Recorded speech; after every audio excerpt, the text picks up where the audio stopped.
C'est pas à cause de la démographie qu'on a aujourd'hui un déficit. C'est parce que les retraites sont trop généreuses. Les retraités ont un revenu global de l'ordre de 100% du revenu des actifs, c'est-à-dire le même. Il y a aussi des toutes petites retraites qui ne permettent pas aux gens de vivre bien. Combien pèserait en fait ce financement des retraites sur la dette actuelle? La moitié de la dette. Ils vont vous dire, mais moi j'ai cotisé. Bah non, expliquons comment ça s'est fait. Vous n'avez cotisé que 2 tiers. Bonjour Jean-Pascal Beaufret. Bonjour Guillaume. Merci d'avoir accepté mon invitation. Vous contribuez à la transparence des comptes publics et notamment sur le poids du financement de la retraite dans les comptes publics. On va en parler juste après, c'est l'essentiel de notre échange. Mais avant ça, je voudrais reposer un petit peu le contexte pour ceux qui nous écoutent et qui ne sont pas familiers avec les ordres de grandeur de ce que sont les comptes publics en France, mais ce que sont spécifiquement la dette et le déficit. La dette, à fin mars 2025, ça a probablement changé au moment où on aura publié cette interview, mais c'est 3 345 milliards d'euros. C'est 114% du PIB, c'est 50 000 euros par tête à peu près. La dette, elle est nourrie par le déficit. Année après année, la France est en déficit, elle doit donc financer ce déficit, donc elle va sur les marchés pour lever de la dette. En l'occurrence, la France n'a jamais présenté un budget à l'équilibre depuis 1974, c'est ce qui constitue aujourd'hui l'essentiel du stock de la dette. Et en 2024, le déficit est annoncé à 5,8% du PIB, 170 milliards. Donc 1500 milliards de recettes d'un côté et 1670 milliards de dépenses de l'autre. Sur ces dépenses, on finance une grande partie de notre modèle social, la protection sociale, et le reste étant le fonctionnement de l'État et des diverses dépenses de fonctionnement. Dans la protection sociale, il y a un poste qu'on voit majeur, c'est la retraite.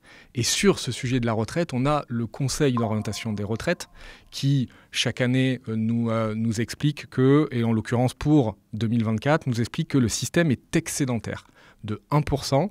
Et c'est là-dessus où vous avez refait les calculs et vous ne retrouvez pas la même chose. Absolument. Merci d'abord de me recevoir et de mener cet entretien.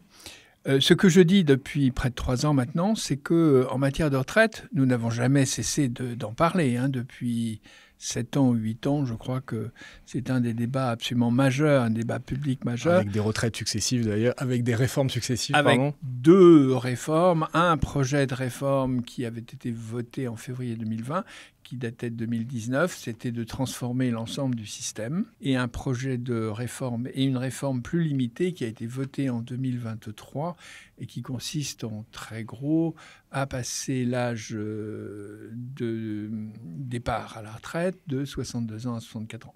Alors ce que je dis depuis quelques années maintenant, c'est que en matière de retraite, il faut sortir des illusions pour trouver des solutions. Nous ne trouverons pas de solution si nous ne sortons pas des illusions. Et dans les illusions, le Conseil d'orientation des retraites, qui est un conseil consultatif qui a été créé il y a un peu plus de 20 ans. Donc son rôle au Conseil d'orientation des retraites, c'est d'auditer en fait Non, son rôle c'est de donner un avis sur la situation et les perspectives du système de retraite. Okay. Alors d'ailleurs, son rôle s'étend à beaucoup d'indicateurs. Il n'y a pas que des indicateurs financiers. Il n'est pas là pour établir des comptes. Il le fait et dans sa mission, il faut aussi dire qu'est-ce qui assure la pérennité financière des retraites. Donc, il donne chaque année un point de vue très précis sur la situation financière du système de retraite. C'est une des parties, la deuxième partie de son rapport annuel. Et c'est là où je dis que cette partie-là, elle nous fait tomber dans les plus grandes illusions. Pour faire simple, les retraites, c'est donc 14% de tout ce qu'on produit en France par an, 14% du PIB. Ça, c'est 2,5 points de plus qu'en moyenne des pays européens. Okay. C'est au moins 3,5 points de plus qu'en Allemagne, par exemple. C'est le quart de la dépense publique. Ça représente en 2024 à peu près 410 milliards d'euros de dépenses. C'est sur nos 1670 milliards. Exactement. C'est 410 sur 1670. Et pour bien comprendre, sur ces 410, il y a bien sûr les pensions des retraités et toutes les dépenses de fonctionnement des différents régimes. Oui, les dépenses de fonctionnement sont très modestes. Ouais, c'est essentiellement les pensions. C'est essentiellement les pensions. C'est des prestations de pension. Comme on dit, de droit direct, c'est-à-dire pour directement les personnes, femmes et hommes qui ont travaillé et qui ont une retraite, et les pensions de droit dérivé, c'est-à-dire les pensions de reversion. Quand le conjoint a disparu et que le veuf ou la veuve ont le droit à une pension aussi. Pension de droit direct, c'est 90%, les pensions de droit reversion, c'est 10%. Mais mettons 410 milliards, et ces 410 milliards, comment ils sont financés? Alors, ils sont financés par 2/3 de cotisation, c'est-à-dire 270 milliards à peu près. Donc les cotisations, c'est notre système par répartition. Hein. C'est le système par répartition. Voilà, qui cotisent sur les revenus du travail. Par exemple, les retraités disent à juste titre, mais moi j'ai le droit à la retraite puisque j'ai cotisé toute ma vie. Oui, j'ai cotisé toute ma vie, mais les cotisations n'ont couvert que 2/3 des retraites qui étaient versées. Un système qui est, il faut bien le comprendre, hein, par répartition. C'est-à-dire qu'on ne paye pas pour sa propre retraite. On paye pour la retraite des gens qui sont retraités pendant qu'on est actif. Voilà. Donc 2/3 de cotisation, 270 milliards. Ensuite, le Parlement affecte à peu près 60 milliards d'impôts aux retraites pour de bonnes raisons. D'abord parce que les bénéficiaires, entreprises et assurés ont des exonérations de cotisation. Donc, ils couvrent avec ils compensent des exonérations de cotisation avec des impôts. Et deuxièmement, parce qu'ils payent des dépenses dites de solidarité qui sont incorporées aux retraites. 60 milliards. Et ces impôts, c'est la CSG, par exemple? Alors, CSG, c'est aussi de la TVA et c'est une assez longue liste d'impôts, 6 ou 7 impôts différents. Par exemple, il y a un impôt qui s'appelle le forfait social et qui substitue à des cotisations sur des rémunérations qui ne sont pas taxées, etc. etc. Bon, il y a à peu près 60 milliards. Donc 270 et 60, vous voyez 330. Il reste 330, 410, si vous avez un écart de 80. Alors cet écart de 80, c'est simple, c'est l'État, ces opérateurs, vous savez que l'État n'est pas le seul à faire des politiques publiques. Il y a 800 agences qui font des politiques publiques, qui sont chargées de politiques publiques aussi avec l'État. Si on en nomme quelques-unes là pour savoir qu'est-ce que ça veut dire une agence de l'État, c'est... Alors par exemple, c'est une université. Bon. Par exemple, c'est le CNRS. Par exemple, c'est le CEA. France Travail. Alors France Travail est une agence de l'État, absolument. Donc vous voyez, voilà les gros domaines. Donc l'État. Les opérateurs de l'État, c'est 800 agences. Ensuite, les collectivités locales qui recrutent et qui emploient aussi des fonctionnaires. Les hôpitaux publics qui emploient des fonctionnaires. Toutes ces entités publiques, elles ne payent pas la même cotisation que les autres. En France, 90% des gens à peu près qui travaillent payent une cotisation à un niveau très élevé, déjà très élevé en Europe. De 28% de leur rémunération. Donc ça, si on prend un salarié dans le privé, les cotisations, c'est 28%. Une partie qu'on retrouve dans les charges patronales et une autre sur les charges salariales. Il y en a 11% de charges salariales, dites salariales, et il y en a près de 17% de charges patronales, total 28%.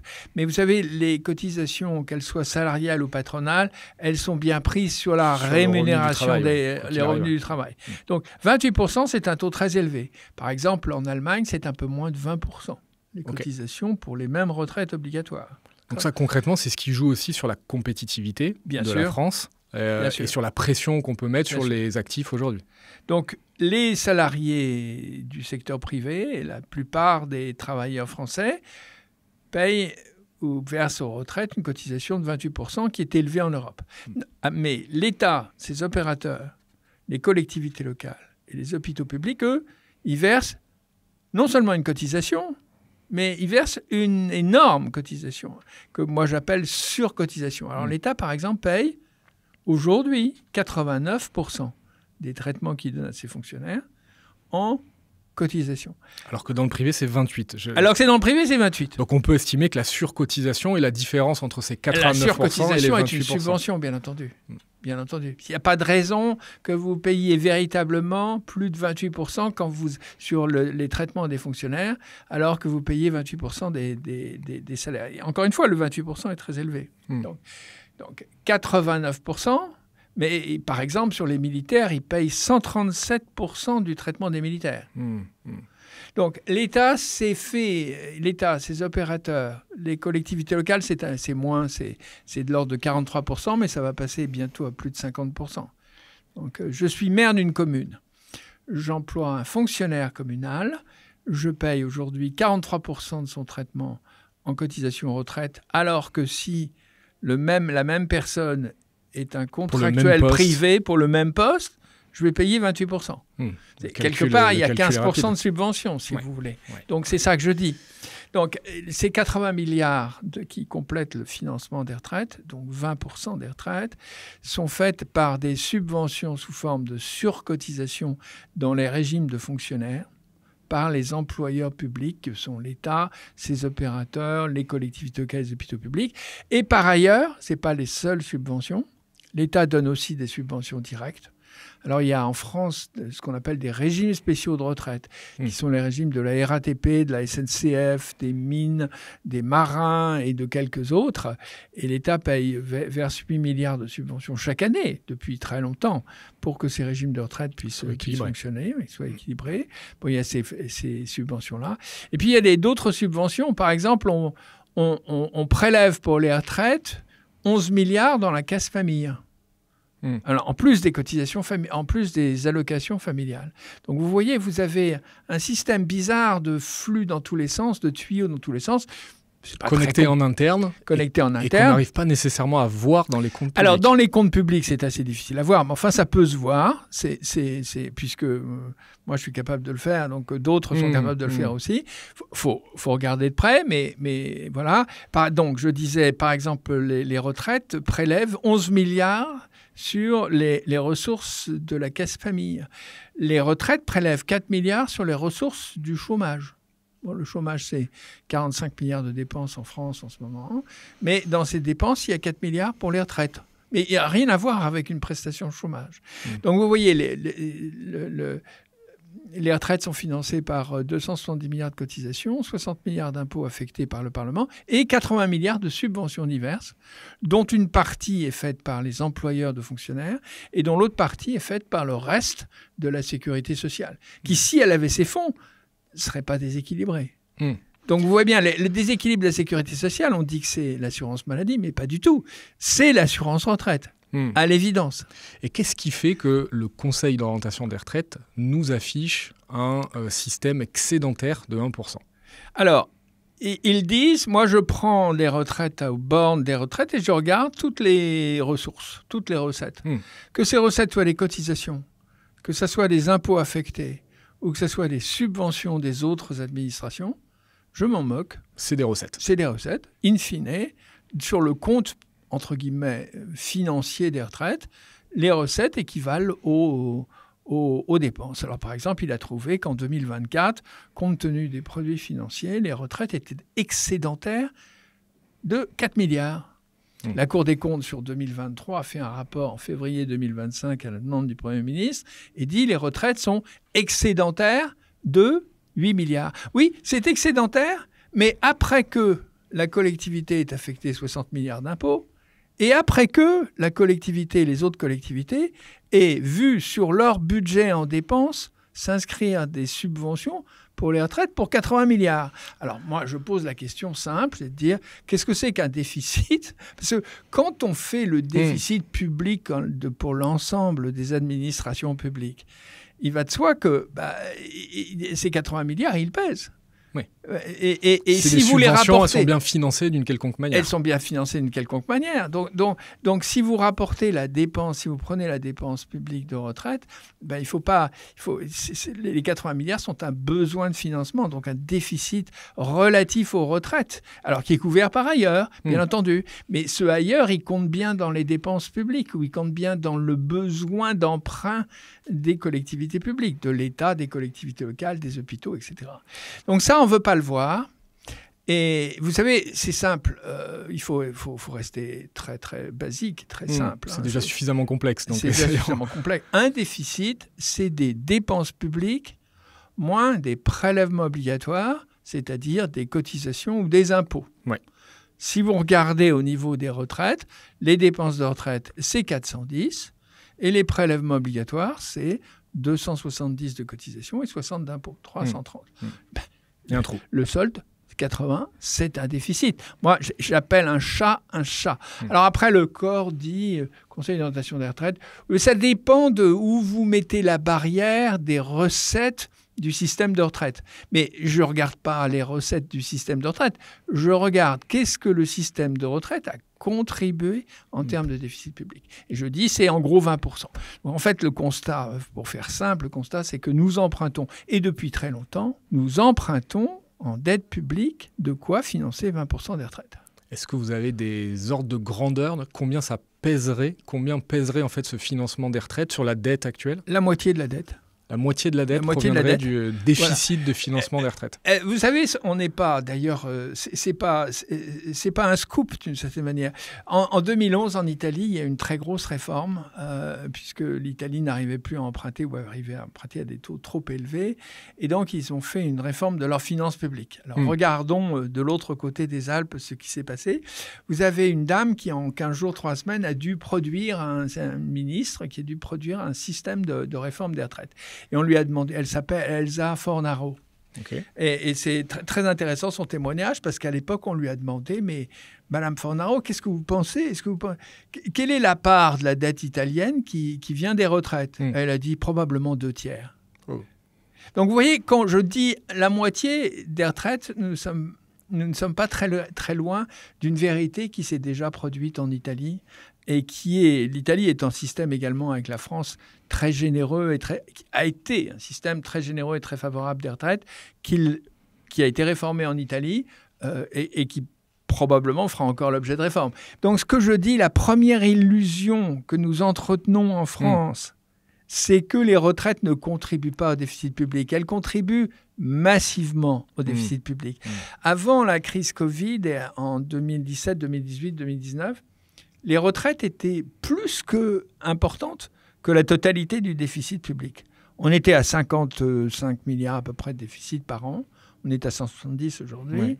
Avec 55 milliards de déficit par an, les retraites, elles faisaient 70 là-dedans. Okay. Et le reste des administrations était à l'équilibre. Il faut regarder les choses telles qu'elles sont. D'accord. Et pourquoi on n'ose pas regarder ce constat? Pourquoi nos députés, nos représentants, est-ce qu'ils ne le savent pas? Est-ce qu'ils ne le voient pas?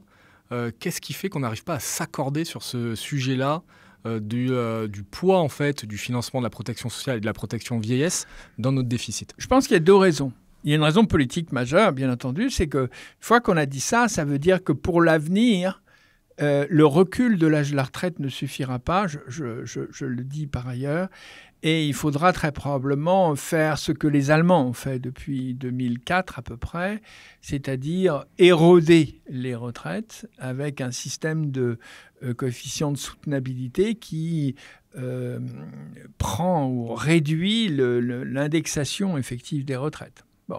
Donc ça, c'est un débat politique. Donc ça veut dire déjà réduire les retraites dès aujourd'hui? Dès aujourd'hui, bien entendu, dès aujourd'hui.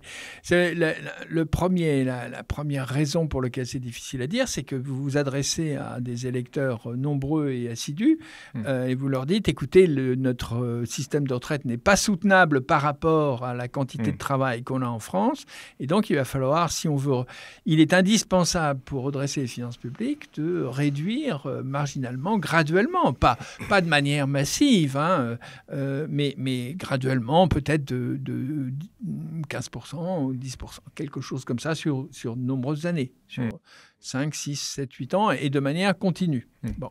Alors ça, c'est une difficulté politique, bien sûr. Il y a une autre difficulté, c'est qu'on vit dans un système de compte. Vous me demandiez pourquoi c'est comme ça. C'est parce que notre système de compte public est désuet et trompeur. Notre système de compte public, il a été établi autour des années 95 d'une part et 2001 et 2006 d'autre part. Ça s'appelle les lois d'organisation des finances publiques. Elles ont été très utiles à bien des égards, elles ont apporté beaucoup, mais elles ont un défaut majeur, c'est qu'elles font voter par le Parlement des comptes par secteur. Alors vous avez le secteur social, on appelle ça la loi de financement de la sécurité sociale, qui est d'ailleurs incomplet parce qu'il n'y a pas toutes les prestations sociales, il n'y a pas le chômage, il n'y a pas les retraites complémentaires, il n'y a là-dedans pas un compte de retraite global sur les 410 milliards de retraites de 2024. Vous voyez, c'est assez incomplet, mais déjà, c'était un progrès en 1995. On a voté des comptes sociaux. Et puis ensuite, l'État a transformé ces comptes en 2001-2006 par ce qu'on appelle la loi d'organisation des lois de finances, qui a été un progrès. Mais ces progrès ont laissé des trous. Alors, le premier trou, c'est que le Parlement vote des comptes je dirais, par secteur. Mais il n'assure pas la cohérence des 3 secteurs, le central, le local et le social. Il vote le social comme si les subventions qui venaient d'une autre partie étaient des vraies recettes. Mais quand on consolide les retraites au niveau global, évidemment, ces subventions, on est obligé de les éliminer. Et donc, il n'y a pas de cohérence entre le vote que le Parlement fait des comptes de l'État, des comptes du social et le compte global de l'ensemble des administrations publiques. Au final, on n'arrive pas à faire ce constat à cause de règles comptables. À cause de processus comptables, pas de règles. Parce que la comptabilité, vous savez, c'est un corps de règles qui est universel dans le monde. Ouais, okay. Et ce n'est pas parce que vous êtes État que vous n'êtes pas soumis à ces méthodes universelles. Non, on n'arrive juste pas... On a un système qui ne consolide pas les comptes du central, du local et du social. Consolider, ça veut dire quoi? Ça veut dire qu'il faut rapporter à des dépenses finales des vraies recettes, puisque un déficit, c'est un dépenses publiques moins des recettes publiques. Et vous ne pouvez pas rapporter des recettes qui ont été fournies par d'autres administrations. C'est tout. Ouais. C'est très simple à faire. Vous pouvez quasiment le faire de chez vous. Vous pouvez prendre les comptes publics votés et les reconstituer en consolidé. Alors ça, c'est un point. Ensuite, il y a un point plus compliqué, c'est que sur la retraite des fonctionnaires, on n'a pas voulu distinguer, comme je vous le disais tout à l'heure, le 28%, c'est pour tout le monde. D'ailleurs, le Parlement le vote et il est déjà très élevé. Donc, on applique 28% en rémunération des fonctionnaires, au traitement des fonctionnaires. Puis le reste, on n'appelle pas ça une subvention. Et parce qu'on ne l'appelle pas, et que ça, le fait de ne pas l'appeler une subvention est la limite de l'insincérité, vous voyez, il faudrait appeler ça une subvention. Si vous appelez ça une subvention, vous démontrez qu'il y a un déficit. Si j'appelle ça une cotisation, je suis équilibré. Si vous appelez ça une cotisation, vous dites c'est équilibré. Même si elle est 4 fois plus élevée que dans le secteur privé. Même si elle est exorbitante du droit commun. Ça n'a pas de sens de dire que je paye autant que la rémunération en cotisation de retraite. Ce n'est pas une cotisation. Si je fais ça, je dis en même temps que la masse salariale relative à un fonctionnaire est monstrueuse et très très élevée, alors que lui, sur sa fiche de paie, il ne le voit pas. Et vous voyez, c'est un fonctionnaire, si vous regardez, il coûte 75 000 €, tout compris par an en France. Un salarié privé, ça coûte combien en France par an, tout compris, en moyenne, n'est-ce pas? Ça coûte 45-50 000 €. Donc, c'est absurde de dire que c'est une cotisation. Donc ça, surtout, c'est insincère. Je suis maire de ma commune, j'ai plutôt envie de salarier des contractuels privés plutôt que d'avoir des fonctionnaires. D'ailleurs, c'est ce qui se passe pour les régimes publics, pour le régime des agents locaux et hospitaliers. Ils voient le nombre de cotisants baisser beaucoup plus vite, puisque les employeurs, ils n'ont vraiment pas intérêt à surcotiser ou à payer pour le régime de retraite beaucoup plus. Vous voyez donc, les deux éléments des comptes publics, c'est des éléments de procédure qui sont anciens. Nos comptes sont fabriqués ou sont organisés pour avoir des comptes individuels et ne jamais donner la contribution de chaque partie au déficit public global. Donc, si vous voulez, la somme du déficit de l'État, du déficit de la sécurité sociale et des soldes des comptes des collectifs de CAL, ça ne fait pas le déficit qu'on envoie à Bruxelles. Il y a quand même un problème là. Donc, un problème de cohérence globale, en plus du fait qu'il y a des trous dans nos comptes. Par exemple, le Parlement ne prend pas en compte les régimes complémentaires de retraite. Le régime complémentaire, c'est 28% de la dépense de retraite. C'est pas normal que le Parlement n'ait pas un compte global. Le Parlement ne prend pas en compte le régime chômage. Le régime chômage, il a 60 milliards de dettes garanties par l'État.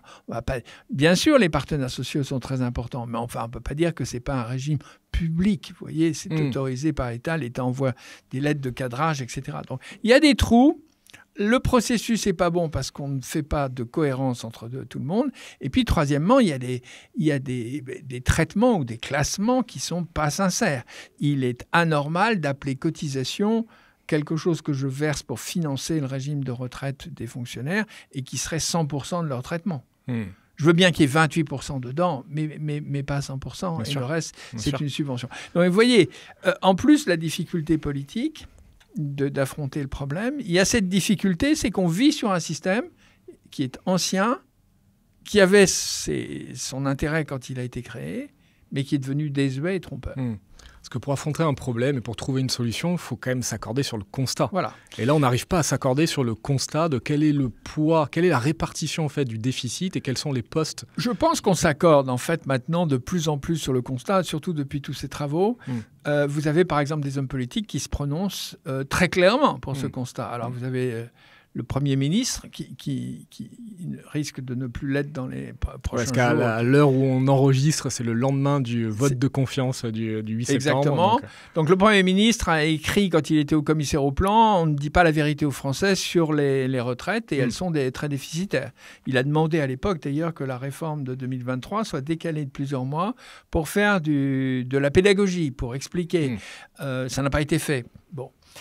Mais quand il était Premier ministre, dans son discours d'investiture, qui s'est produit le 14 janvier 2025, il a dit les retraites, c'est 55 milliards de déficit. Il était un peu en dessous de la réalité, mais 55 milliards. Et c'est la moitié de la dette en France. Il l'a dit devant la tribune du Parlement. Vous avez un autre ancien Premier ministre, qui est Édouard Philippe, et qui écrit dans son livre sorti en juin 2025, qui s'appelle « Le prix de nos mensonges ». Nous nous sommes cachés la vérité. Des tours de passe-passe comptables nous ont permis de le faire. Donc, vous voyez, il dit exactement la même chose que moi. Bon. Vous avez Bernard Cazeneuve, ancien ministre du Budget et Premier ministre, qui écrit en avril 2024 dans une tribune « Nous ne sommes pas transparents sur les comptes publics et nous devons dire la vérité. Et les retraites pèsent 70 milliards dans les déficits publics français. » Donc, vous avez un ancien ministre des Finances qui s'appelle Antoine Armand qui dit la même chose.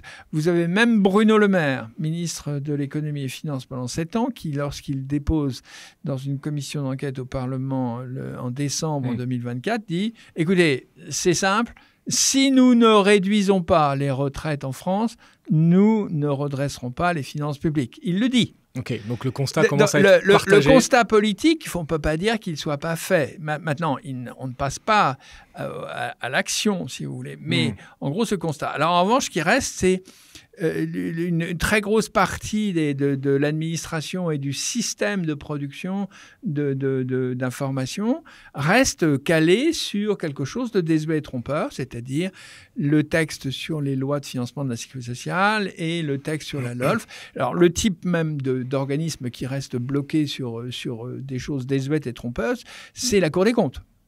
Pierre Moscovici vous dit le système de retraite est excédentaire de 8 milliards.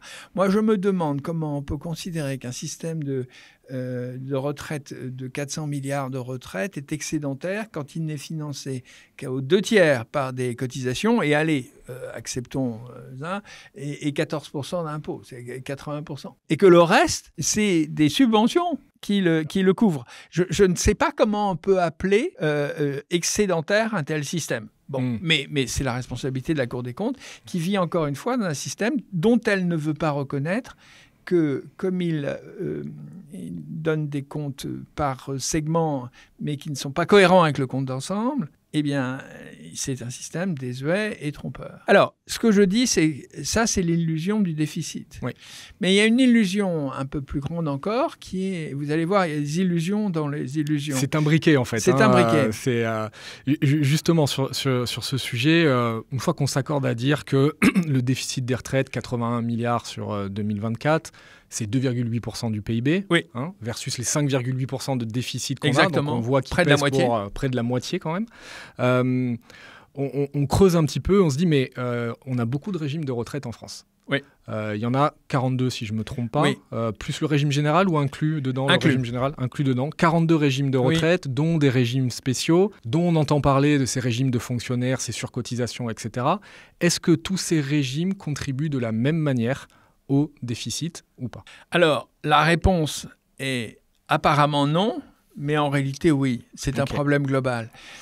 Pourquoi c'est un problème global? C'est que quand vous avez un système par répartition éclaté comme ça, en de nombreux régimes, vous ne pouvez pas ne pas faire une compensation démographique.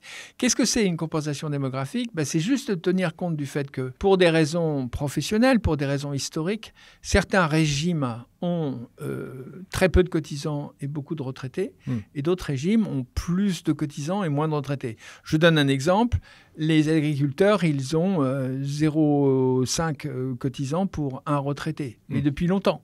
C'est l'historique de l'agriculture française. Si les autres, si le régime général, si les salariés ne donnent pas une compensation démographique au régime agricole, on ne sait pas financer les retraites agricoles. Il en est de même pour des régimes spéciaux, comme les industries de l'électricité et du gaz, qui ont beaucoup diminué. Les industries ou le transport, la SNCF, la RATP, les régimes spéciaux. Donc, si vous n'organisez pas la compensation démographique, ces régimes sont spontanément déficitaires. Donc, un régime, retenons une chose, un régime par répartition ne fonctionne pas s'il n'y a pas de compensation démographique. Alors, celle-ci a été instaurée en France en 1974, une petite compensation démographique, mais toute petite. Elle représente 1,5% du montant des retraites. C'est-à-dire qu'en fait, elle n'existe pas. Okay. Donc, il est important de la reconstituer. Et si vous reconstituez une compensation démographique, le régime général, à la fois le régime de base et le régime complémentaire, sont hyper déficitaires. Parce qu'ils doivent aux autres régimes, et notamment au régime des fonctionnaires, ils doivent énormément d'argent. L'ordre de grandeur, c'est qu'ils seraient en déficit de plus de 20 milliards. Okay. Vous voyez, sur 160 ou 170. Donc faut bien comprendre que ce n'est pas simplement, et c'est ma deuxième illusion, le problème ne vient pas uniquement du régime des fonctionnaires. Parce qu'aujourd'hui, si on prend les chiffres sans compensation, ça pèse pour 2/3 du déficit. Ça pèse pour 2/3 du déficit sans compensation. Mais la réalité des choses, c'est qu'il faut corriger ça de ce que serait une compensation normale. Et la compensation normale, on n'a jamais voulu la faire jouer. Je vous donne un exemple. En 1997 et 2010, l'État a pris une assez grande décision. Il a transformé 2 administrations en sociétés anonymes. Il s'agissait de France Télécom en 1997 et de La Poste en 2010. Les transformer en société anonyme, ça veut dire qu'ils ne recrutaient plus de fonctionnaires ou d'agents publics. Très bien. Donc voilà, et de telle manière à aller, alors dans le cas de France Télécom et pas dans le cas de La Poste, mais d'aller vers une privatisation de ces services qui étaient organisés avec des statuts d'agents publics. Il y avait plus de 400 000 cotisants dans ces 2 entreprises à l'époque. Et alors, ce que l'État a fait, c'est qu'il s'est planté un couteau dans la cuisse, en quelque sorte. Il s'est fait du mal à lui-même. Et il a dit, je continue à prendre en charge les retraites, 300 000. Des retraités. Des retraités, mais je perds les cotisants. Et en revanche, évidemment, les entreprises, elles ont commencé à recruter des salariés du régime privé. Oui. Qui cotisaient au régime privé. Mais sans pension de payer. Voilà, mais le régime privé, il encaisse les cotisations des nouveaux salariés de France Télécom, Orange et de La Poste. Il y en a à peu près 300 000 ou un peu plus de 300 000. Il encaisse les cotisations, mais il ne paye pas les retraites.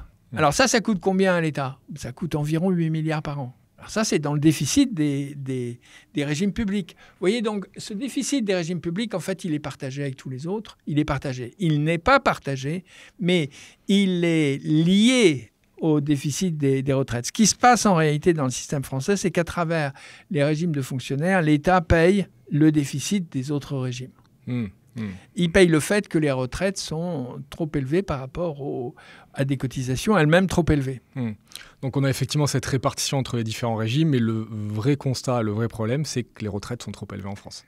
Alors ça, c'est la troisième illusion. On dit oui, mais c'est normal que les retraites nous coûtent de l'argent et génèrent du déficit parce que c'est la démographie. Nous vieillissons.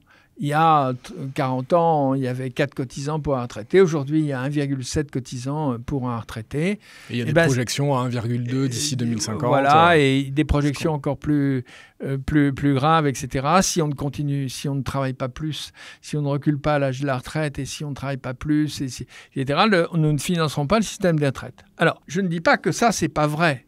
Mais je dis simplement, ce n'est pas la principale raison du déficit. C'est ma troisième illusion. Du déficit d'aujourd'hui, du moins. Du déficit d'aujourd'hui. Pourquoi ? Parce qu'à ce moment-là, il faut comparer aux autres pays européens. Ouais. Les autres pays européens, ils ont la même démographie que nous, et parfois bien pire. Regardez l'Allemagne, par exemple. Il y a 21 millions de retraités en Allemagne, il y en a 17 millions en France. Donc, vous voyez, on est dans les mêmes ordres de grandeur. D'accord ? Donc, c'est pas à cause de la démographie qu'on a aujourd'hui un déficit. C'est parce que les retraites sont trop généreuses. Parce qu'en Allemagne, le système est équilibré? Alors, le système est équilibré en Allemagne parce que les Allemands ont pris des décisions assez dures dans les années 2004-2005. Okay. Et ils ont désindexé les retraites. Et constamment, avec un système qui s'appelle le coefficient de soutenabilité. C'est-à-dire que... Donc la désindexation, pardon, c'est la désindexation par rapport à l'inflation. Par rapport à l'inflation. Ou par rapport à l'augmentation des retraites telles qu'elles devaient être faites. C'est-à-dire elle peut être faite sur les salaires aussi. Ça peut être soit sur l'inflation, soit sur les salaires. Alors en Allemagne, c'est fait sur les rémunérations globales. Et on applique un coefficient, disons, de réduction de l'évolution des retraites. Et ce coefficient, c'est le pourcentage d'augmentation du nombre de retraités. Donc, si les retraités augmentent, le nombre de retraités augmente de 1 ou 1,5% par an, on vous retire par rapport à l'évolution 1 ou 1,5% par an. 20 ans après, ça pèse. C'est important. Ce qui fait que les Allemands ont des retraites totales qui sont, par rapport à leur économie, si vous voulez, par rapport au nombre de retraités, elles sont quelque chose comme 20% plus faibles que nous. Et d'ailleurs, la pension moyenne versée par le système obligatoire allemand est plus faible que nous. Et les Allemands ont mis en place, au début de la décennie 2000, un système par capitalisation. On y reviendra. Mais ce système par capitalisation fournit aujourd'hui à peu près 7% du système de retraite. Nous n'avons pas ça. Donc, quelque part, si vous voulez, ils ont été beaucoup, beaucoup plus prévoyants que nous. Et donc, l'écart sur les retraites avec l'Allemagne est tout à fait considérable. Il est de l'ordre de 80 ou 100 milliards d'euros. Alors, je disais qu'on avait une illusion, c'est la générosité des retraites. Bien entendu, je suis très conscient du fait qu'il y a aussi des toutes petites retraites qui ne permettent pas aux gens de vivre bien. Mais enfin, en gros, les retraités sont nettement moins pauvres que les jeunes aujourd'hui en France. Leur épargne est beaucoup plus importante que l'épargne des actifs. Ils possèdent en plus large proportion leur maison, leur résidence principale. Donc, leur vie est plutôt mieux. On estime que les retraités ont un revenu global, y compris les revenus de leurs actifs financiers ou de leur immobilier, de l'ordre de 100% du revenu des actifs, c'est-à-dire le même. Alors que dans tous les pays développés, dans tous, les retraités sont à 80% du revenu. En France, on est à 100%. En France, on est à 100%. Donc, quelque part, ça veut dire que le système des pensions est trop généreux. Alors, en particulier, pourquoi il est trop généreux ? Parce que vous avez, au fil du temps, le Parlement a mis ce qu'il appelle des éléments de solidarité dans les retraites. C'est-à-dire qu'il a incorporé aux retraites des dispositifs qui améliorent les retraites par rapport à ce qu'elles devraient par rapport aux cotisations. Alors, dans ces dispositifs, vous avez d'abord des minima. Bon, c'est minima retraite. Minima retraite. Vous avez ensuite des dispositifs familiaux. En très gros, on paye les cotisations des parents au foyer. Et on donne 10% de retraite en plus pour les parents qui ont eu 3 enfants. La petite question, c'est est-ce que ces sommes tout à fait considérables, le 10% représente un peu plus de 5 milliards d'euros, est-ce que ces sommes ne seraient pas mieux employées pour faire des crèches pour les parents actuels, pas pour les parents du passé, mais c'est une question plus générale. Le troisième élément, c'est qu'on paye les cotisations des périodes qui n'ont pas été travaillées. Alors, il n'y a pas que le chômage, il y a aussi la formation, l'apprentissage, d'autres périodes. La quatrième dispositif, c'est qu'un certain nombre de professions ont le droit de partir avant les autres. Et notamment dans la fonction publique. Alors, il y a les militaires qui peuvent partir à partir de 42 ans ou de 52 ans. Mais il y a aussi les professions dites actives de la fonction publique. C'est quand même le quart des départs en retraite. C'est des professions qui sont supposées avoir été pénibles ou difficiles ou complexes et où les gens peuvent partir à 52 et 57 ans. Maintenant, avec la réforme de 2023, c'est 54 et 59 ans. Bon. Ça reste mieux que ça reste beaucoup mieux. Ça reste beaucoup mieux. Donc, ça, c'est le quatrième dispositif. Vous avez un dispositif qui permet de partir à taux plein pour les personnes qui sont invalides ou inaptes. Et vous avez un dernier dispositif qui a été instauré dans le début des années 2000, c'est les carrières longues, c'est-à-dire il y a un avantage de départ pour ceux qui ont commencé très tôt, de telle manière à ce que ça soit juste et que l'âge de départ ne les pénalise pas. Tout ça est discutable. Mais tout ça fait des sommes considérables. Le problème, c'est que ces montants-là, d'avantage, qui rendent les retraites quand même beaucoup plus généreuses. Ces montants-là ne sont pas comptabilisés par les régimes de retraite. Ok, donc on n'est pas capable de dire, en fonction de tous ces dispositifs, combien ça coûte. Elles sont estimées statistiquement, mais très rarement, une fois tous les 5 ans. Par exemple, le Conseil d'orientation des retraites, qui est chargé d'un rapport annuel, ne fait pas une réévaluation, une estimation, une actualisation annuelle de ces sommes-là. C'est quand même bizarre. Et du coup, elles ne sont jamais revues par le Parlement. Or, certaines correspondaient à des besoins il y a 20 ans, il y a 25 ans, mais vous voyez, pas forcément aujourd'hui. Donc, ne pas revoir ces sommes, c'est sur un montant de l'ordre de, on ne sait pas dire si c'est 70, 80 ou 90 milliards sur 410 milliards de retraite. Bon, oui, c'est faramineux. C'est des sommes tout à fait considérables. En tout cas, le montant du déficit de 2024. Quoi. Voilà. Donc, on ne suit pas ça. Voilà, on ne le comptabilise pas, on ne le publie pas, on ne le revoit pas.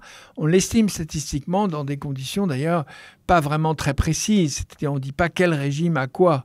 En très gros, les régimes s'équivalent, mais il y a des régimes qui ont beaucoup plus. Par exemple, les régimes de fonctionnaires ont plutôt plus d'avantages non contributifs si on les compare au privé, puisque eux, ils n'ont pas le chômage et là, une comparaison véritable montre qu'ils ont plus de dispositifs non contributifs. Mais bon, il suffirait d'avoir un compte-rendu non seulement statistique, mais comptable effectif. Parce que ces chiffres sont disponibles. On serait capable, enfin ils sont peut-être pas disponibles, mais on serait capable de les afficher. En tout cas, chaque caisse de retraite serait capable de les estimer. Elle pourrait complètement avoir l'obligation de les estimer. Régimes, chaque 42 régimes pourraient estimer ça. Exactement. Par exemple, la réforme de 2019, qui avait plein de points très positifs, notamment disait, voilà, pour toutes ces dépenses dites non contributives, c'est un fonds unique national qui va les surveiller, les regarder. Et donc, ça veut dire que chaque caisse les estime. Et chaque caisse fait un rapport sur les dépenses non contributives. Encore une fois, on dit qu'il y a 42 régimes de retraite en France, mais en fait, il y en a plutôt, pour faire simple, 5, si vous voulez. D'accord. Et vous avez le régime de base des salariés et le régime complémentaire des salariés qui sont liés l'un à l'autre, et d'ailleurs qui seront très probablement un jour rapprochés.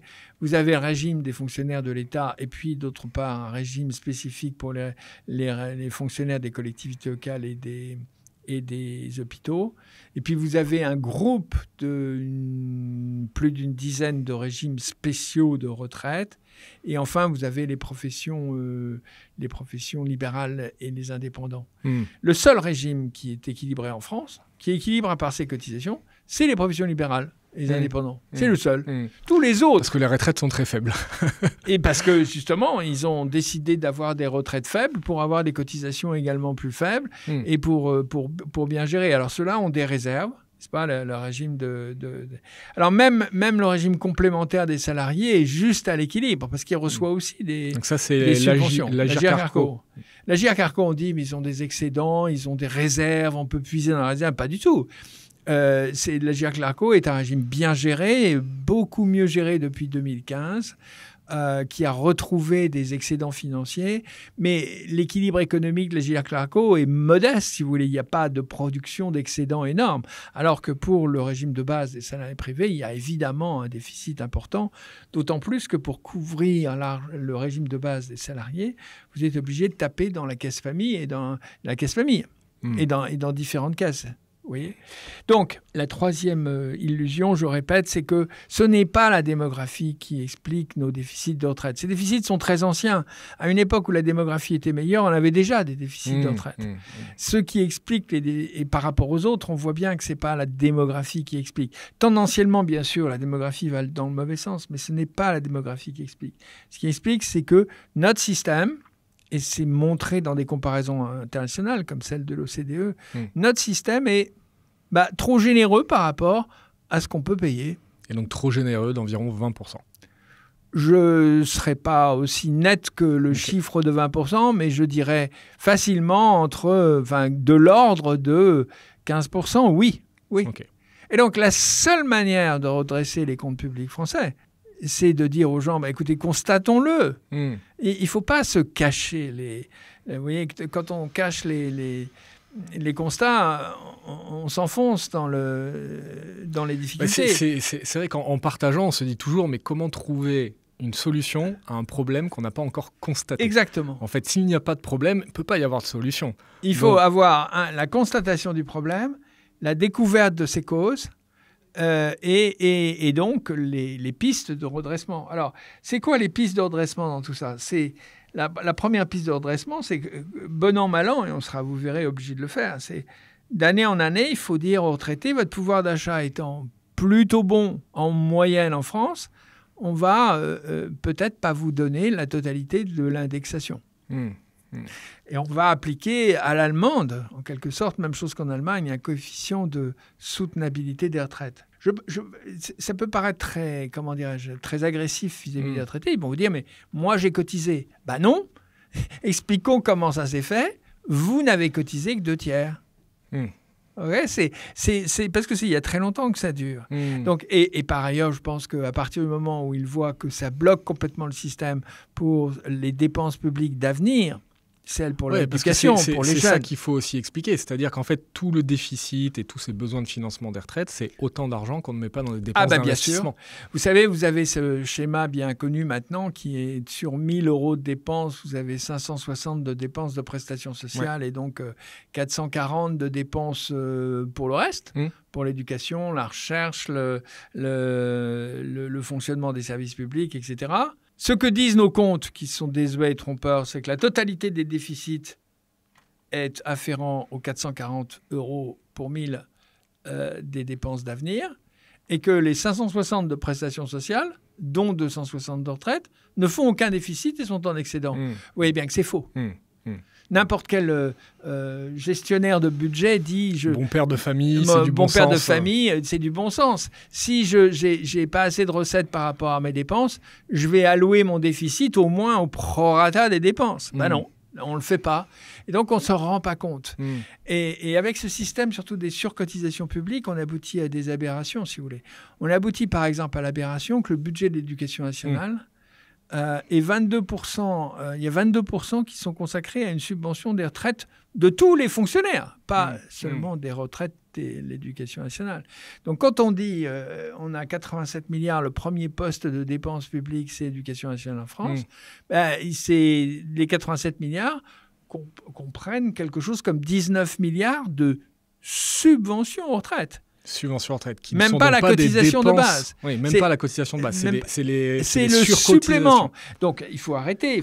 On ne dit pas, on consacre pas 87 milliards à l'éducation nationale. Ça, je trouve que c'est un bel exemple parce que quand on peut critiquer notre système éducatif en disant qu'on baisse dans tous les classements, etc., alors qu'on a un budget important, mais si effectivement 20% de ce budget-là est alloué à des dépenses non productives et donc pour payer les pensions des retraités d'aujourd'hui, en plus pas nécessairement que de l'éducation nationale, ce que j'entends. Ce qui montre bien que le système comptable, le système public de rapport des comptes est bien désuet et trompeur, si vous voulez. Parce que du coup, la dépense par élève, elle est bien plus basse que celle qu'on dit. Vous avez un autre exemple, c'est le budget des armées. On dit, on fait la France a atteint plus de 2% du PIB en dépenses en budget des armées. D'accord, 60 milliards, très bien. Mais dans les 60 milliards, vous avez une dizaine de milliards, 9 plus exactement, qui sont la subvention aux retraites des militaires. D'ailleurs, les députés ou les gens qui s'occupent de défense ne s'y trompent pas, mais quand ils font des lois de programmation militaire, ils ne programment que le reste, que des crédits opérationnels. Loi de programmation militaire porte sur à peu près 48 milliards sur 60 milliards de budget de la défense.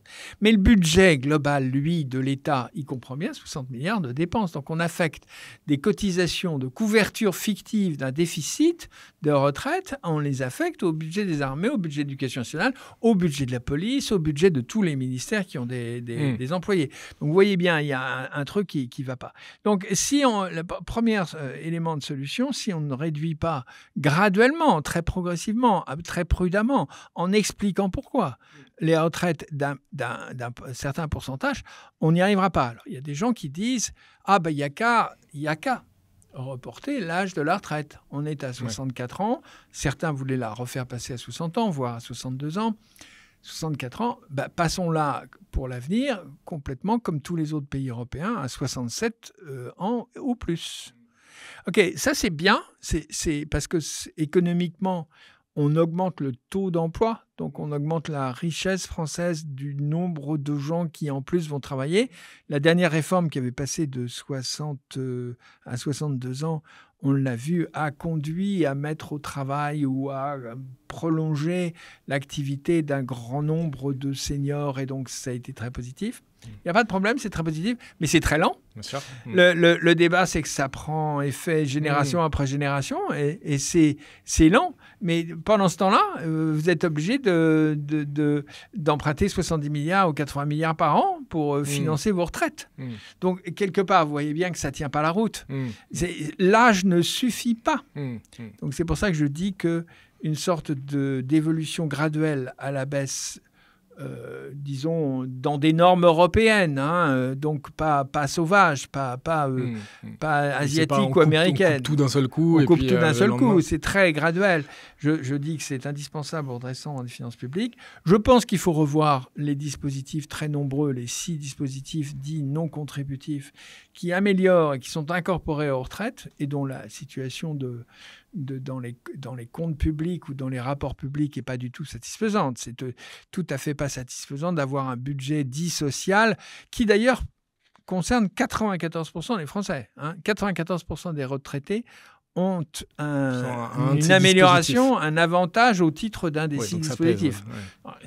Je ne sais plus si c'est de la solidarité à 94% des retraités. Mais enfin, il faut le revoir, il faut probablement le réduire. Et puis, il faut probablement introduire aussi pour l'avenir une dose de capitalisation. On ne pourra pas faire énormément. On ne pourra pas avoir une capitalisation représentant 10% des retraites facilement dans 10 ans. Il faudrait cotiser beaucoup en même temps qu'on cotise par la répartition. Peut-être expliquer ce que c'est la capitalisation. La capitalisation, ça consiste à mettre de l'argent de côté, mais chacun pour sa propre retraite. Okay, donc, on cotise à un fonds. Tout le monde cotise, parce que si on dit que c'est pas obligatoire, si c'est pas aujourd'hui, obligatoire, ça existe déjà. Il y a des plans qui permettent, il y a des plans mais d'épargne retraite, il y a des dispositifs qui permettent à ceux qui le veulent d'ailleurs, ils ne s'en privent pas. Il y a quelques centaines de milliards investis comme ça et qui rapportent un tout petit peu en retraite, qui rapportent 2-3% des retraites aujourd'hui en France. Donc, c'est pas négligeable. Vous avez d'ailleurs un fonds qui a 45 milliards à peu près de réserves, qui s'appelle l'ERAFP, l'établissement des retraites additionnelles de la fonction publique, qui, lui, cotise de manière obligatoire sur toutes les primes des fonctionnaires. Alors, par capitalisation. Par capitalisation. Donc ceux qui ont un régime par capitalisation sont des fonctionnaires. C'est que les Français ne l'ont pas, mais les fonctionnaires, eux, il y a 4 500 000 cotisants qui ont un régime par capitalisation supplémentaire à leur retraite. Okay. Ouais, on dit souvent que les primes ne sont pas cotisées dans la fonction publique, mais ça, c'est pas vrai. C'est une partie des primes, une partie très importante des primes est cotisée. Donc ça, c'est un fonds qui a 45 milliards de réserves quand même, et qui verse 600 ou 700 millions de prestations par an, donc des rentes ou des capitaux, et qui est approvisionné par environ 2,5 milliards de cotisations par an. Donc, vous voyez, c'est typique. Là, les fonctionnaires, ils ont quelque chose. Il s'agit, la capitalisation, c'est de faire comme si c'était étendu à tous les salariés privés, ce qui existe pour les fonctionnaires. Mais probablement pas au niveau de cotisation, encore que le niveau de réel de cotisation que ça représente, c'est de l'ordre de 1 à 2% des traitements. Donc, c'est le même ordre de grandeur. Mais surtout, ce qu'il faudrait, c'est que ce régime de capitalisation, il faudra avoir un regard des partenaires sociaux sur le compte. Pas sur le placement des sommes, mais sur le compte. Parce qu'il faut que ce compte, s'il est obligatoire, il faut qu'il soit régulé quand même. Il faut que quelqu'un le surveille. Donc, je pense que ça serait très bien de le confier à l'Agirc-Arrco, par exemple. Une sorte de tenue du compte de capitalisation obligatoire de tous les salariés. Une cotisation mineure, peut-être probablement quelque chose comme 1% des rémunérations, mais avec une capacité d'y transférer en épargne retraite l'ensemble de l'épargne longue ou l'épargne longue des gens, volontairement bien entendu, pas de manière obligatoire. Sur l'épargne déjà constituée, là, voilà, les 6 400 milliards. Il y a 6 400 milliards, dont environ 2 000 milliards d'assurance vie. Généralement, l'assurance vie, les gens l'ont mis de côté aussi pour la retraite. Bien sûr. Et donc, le fait de pouvoir verser l'assurance vie avec un avantage sur un tel compte serait là très efficace, parce que ça permettrait de monter... De rediriger l'épargne aujourd'hui vers la retraite. Voilà, vers la retraite. Et ce, à propos d'une cotisation un peu symbolique au départ. Alors ça, c'est ce que j'ai écrit dans différents articles, avec d'autres d'ailleurs. Mais voilà, il ne faut pas dire que le problème est insoluble. Le problème est énorme. Il n'est pas vraiment, comment dirais-je, mis en évidence. Ça, c'est clair, parce que 2 réformes des retraites, 2 études d'impact, la première 1000 pages, pas un seul compte des retraites aussi clair. Oui, donc il n'a pas été mis en évidence. C'est dommage. Il n'est jamais trop tard pour bien faire. Mais le problème a une solution. Il a une solution sur une longue période, mais il a une solution. Voilà en très gros ce que... Et quand vous dites on devra s'occuper de ce problème, est-ce qu'on devra le faire par choix, donc il y a un réveil, il y a un courage politique qui fait qu'on va s'atteler au problème, ou est-ce qu'on peut être contraint de s'atteler à ce problème-là? D'abord, il vaudrait mieux que ce soit par choix. Ensuite, il vaudrait mieux que ce soit par choix parce que vous voyez bien que c'est une sorte d'épée de Damoclès sur tout le reste de nos engagements publics. Vous voyez bien qu'on va réduire des dépenses d'avenir. On va réduire l'équipement de l'hôpital, on va réduire les dépenses d'éducation, on réduit les dépenses d'incitation à la recherche pour rester dans des normes acceptables de déficit public, alors qu'on a un éléphant à côté qui, si on ne le réduit pas, c'est autant qu'on ne pourra pas faire sur les dépenses d'avenir. Donc vraiment le caractère volontariste et autonome Mais alors après, si jamais l'intervention d'autorités étrangères, on n'y est pas, hein, on n'est pas là, mais si l'intervention d'autorités extérieures, ça pourrait type mécanisme européen de sauvetage, ou bien Banque centrale européenne, ou bien Banque centrale européenne et institutions internationales comme le FMI, etc. Si un jour la France tombait dans cette zone-là, alors là, vous prenez l'histoire, hein, vous prenez l'historique de ces interventions. La première dépense qui est réduite, c'est celle qui est la plus simple, hein, qui est la plus immédiate, c'est l'augmentation... l'indexation des retraites. Hein. C'est le premier. Donc, on a intérêt à s'y prendre plutôt, à faire une transition, plutôt qu'à faire quelque chose qui sera imposé de l'extérieur. Mais regardez, d'ailleurs, l'Italie l'a fait. L'Italie, une partie de son redressement financier est liée aux retraites. L'Allemagne l'a fait. Et regardez les statistiques internationales. Un retraité, il touche en Allemagne un peu moins de 60% de son revenu d'activité. Le retraité français, tout compris, y compris avec ses autres revenus, etc., il est plutôt à plus de 70%. Vous voyez, c'est franchement fondamental de dire pourquoi nous ne pouvons pas faire ce que d'autres ont déjà fait. D'autant que notre avenir en termes de dépenses publiques d'avenir, il y a des dépenses publiques d'avenir. Un entretien efficace du système d'éducation en France, c'est un vrai débat. Un vrai sujet. Merci pour cet échange. Si on devait le résumer, si je suis un citoyen français qui s'intéresse à ça et qui comprend un petit peu mieux comment sont organisés nos comptes publics, et notamment sur ces 3 illusions, qu'est-ce que je devrais retenir de cet échange ? À mon avis, c'est que la première chose à faire, c'est de rendre nos comptes transparents. Ils ne le sont pas, ils sont complexes, difficiles à lire. Je ne suis pas sûr qu'ils sont compris complètement par tous ceux qui les votent. Donc, transparence. La première, c'est transparence. Une fois qu'on a la transparence, c'est bien voir que l'ensemble de la protection vieillesse française pèse énormément sur nos comptes publics, et ne pas le dire, c'est éviter, c'est faire une politique de l'autruche. C'est éviter que les gens en soient conscients et ne prennent ça en compte comme un facteur politique essentiel. Et ensuite, c'est de dire que collectivement, nous pouvons régler le problème, et nous pouvons le régler le problème graduellement sur long terme, en réduisant le niveau des retraites, probablement aussi en augmentant encore l'âge de départ, oui, probablement, mais surtout en réduisant légèrement chaque année pendant un certain temps le niveau des retraites, en revoyant les dépenses non contributives et en retrouvant une capacité d'investir grâce à l'argent ainsi économisé. Vous voyez, il n'y a pas de raison que les Français soient particulièrement aveugles et particulièrement indisciplinés pour ne pas faire le constat et une discussion collective. D'ailleurs, c'est ce que le Premier ministre a essayé de faire. Il y a eu un conclave. Malheureusement, le conclave a été assez clairement biaisé d'abord par un constat financier qui était inexact. Celui de la Cour des comptes est inexact. On ne peut pas me dire que le quart de la dépense publique aboutit à des excédents. Ce n'est pas possible. Vous voyez, c'est manifestement pas vrai. Voilà. Alors, inexactitude de la Cour des comptes, des rapports annuels du corps, etc. Donc, ça, on est dans le débat de transparence. Mais une fois qu'on a reconstitué véritablement l'ampleur du sujet, alors après, il n'y a pas de raison que les Français soient plus imbéciles que les autres. Les autres ont fait cet ajustement. Vous voyez, il n'y a pas de raison que les retraités, d'ailleurs, eux-mêmes, soient conscients du sujet. Et il n'y a pas de raison que les actifs jeunes ne demandent pas plus